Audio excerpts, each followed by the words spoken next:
بسم اللہ الرحمن الرحیم۔ السلام علیکم۔ اسحاق بن ابراہیم موصلی کے والد سے منقول ہے کہ ایک مرتبہ خلیفہ ہارون رشید اور جعفر بن یحییٰ برمکی حج کے لیے روانہ ہوئے۔ میں بھی ساتھ تھا۔ جب ہم مدینہ منورہ پہنچے تو جعفر بن یحییٰ نے مجھ سے کہا کہ تم میرے لیے کوئی ایسی لونڈی تلاش کر سکتے ہو جو حسن و جمال اور ذہانت میں بے مثال، نغمہ گنگنانے میں با کمال اور انتہائی باادب ہو۔ میں نے کہا کوشش کرتا ہوں کہ ایسی لونڈی کہیں مل جائے۔ چنانچہ میں ایسی صفات کے حامل لونڈی کی تلاش میں لگ گیا۔ بالآخر مجھے معلوم ہوا کہ فلاں شخص کے پاس ایسی لونڈی مل سکتی ہے۔ میں مطلوبہ شخص کے پاس پہنچا اور آنے کا مقصد بیان کیا۔ اس نے ایک لونڈی مجھے دکھائی تو میں اسے دیکھتا ہی رہ گیا۔ اتنی خوبصورت و باادب لونڈی میں نے آج تک نہ دیکھی تھی۔ اس کے چہرے کی چمک دمک آنکھوں کو کھیرا کر رہی تھی۔ جب اس نے نغمہ گنگنایا تو آواز بڑی دلکش و سریلی تھی۔ مجھے وہ بہت پسند آئی۔ میں نے اس کے مالک سے کہا بتاؤ اس کی کیا قیمت لوگے؟ مالک نے کہا میں ایک دام بتاؤں گا اور اس سے ایک پیسہ بھی کم نہ کروں گا۔ میں نے کہا بتاؤ؟ کہا 40,000 دینار۔ میں نے کہا ٹھیک ہے، یہ لونڈی ہماری ہو گئی۔ تم کچھ انتظار کرو، میں رقم کا انتظام کرتا ہوں۔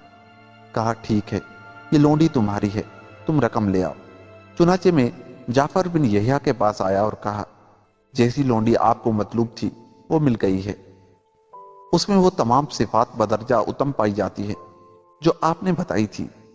وہ انتہائی حسین و جمیل، سریلی آواز کی مالک، بہترین رنگ و روپ والی اور انتہائی باادب ہے۔ میں سودا طے کر آیا ہوں، آپ مزدوروں کو حکم دے کہ رقم اٹھائیں۔ مزدوروں نے درہموں کی تھیلیاں اٹھائیں اور میرے ساتھ لونڈی کے مالک کے پاس آ گئے۔ جعفر بن یحییٰ کچھ دیر بعد اکیلا ہی وہاں پہنچا۔ جب لونڈی کے حسن و جمال کو دیکھا بہت معتجب ہوا اور دیکھتا ہی رہ گیا۔ اسے معلوم ہو گیا کہ میں نے اس کے لیے اچھی لونڈی کا انتخاب کیا ہے۔ لونڈی نے اپنی دلکش سریلی آواز میں نغمہ گنگنایا تو جعفر بن یحییٰ بہت خوش ہوا اور مجھ سے کہا تمہارا انتخاب ہمیں بہت پسند آیا، جلدی سے لونڈی کی قیمت ادا کر دو۔ میں نے مالک سے کہا یہ پورے 40,000 دینار ہے، ہم نے ان کا وزن کر لیا ہے، اگر تم چاہو تو دوبارہ وزن کر لو۔ اس نے کہا ہمیں تم پر بھروسہ ہے۔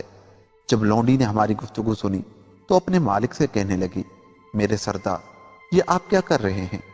کیا آپ مجھے بیچنا چاہتے ہیں؟ اس نے کہا تو جانتی ہے کہ ہم کتنی خوشحال زندگی گزار رہے ہیں۔ ابھی ہمارے حالات بہت اچھے ہیں، لیکن حالات بدلتے دیر نہیں لگتی۔ اگر ہم پر تنگی کے دن آ گئے تو کیا بنے گا؟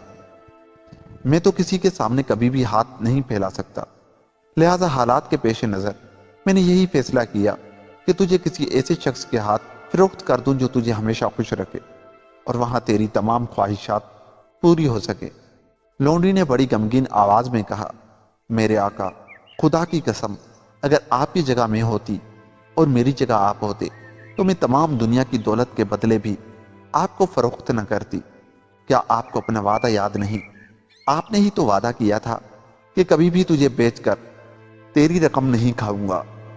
لونڈی کی درد مندانہ گفتگو سن کر مالک کی آنکھوں میں آنسو بھر آئے۔ اس نے روتے ہوئے کہا تم سب گواہ ہو جاؤ کہ یہ لونڈی اللہ کی رضا کے خاطر آزاد ہے۔ اب میں اس سے نکاح کرتا ہوں اور میرا گھر اس کا مہر ہے۔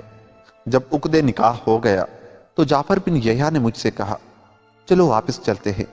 میں نے مزدوروں کو حکم دیا کہ تمام رقم واپس لے لو۔ جعفر بن یحییٰ نے کہا نہیں، خدا کی قسم، اب اس رقم سے ایک درہم بھی واپس نہیں جائے گا۔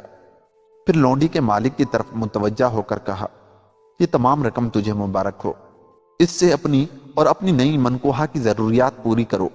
یہ کہہ کر جعفر بن یحییٰ نے ہمیں ساتھ لیا اور 40,000 دینار وہیں چھوڑ کر واپس چلا آیا۔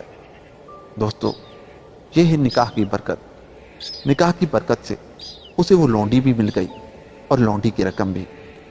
اسی لیے گناہ سے بچیں اور نکاح کریں۔ ملتے ہیں کسی ایسی ہی ویڈیو کے ساتھ۔ جاتے جاتے ہمارے چینل کو سبسکرائب کر لیں۔ تب تک کے لیے خدا حافظ۔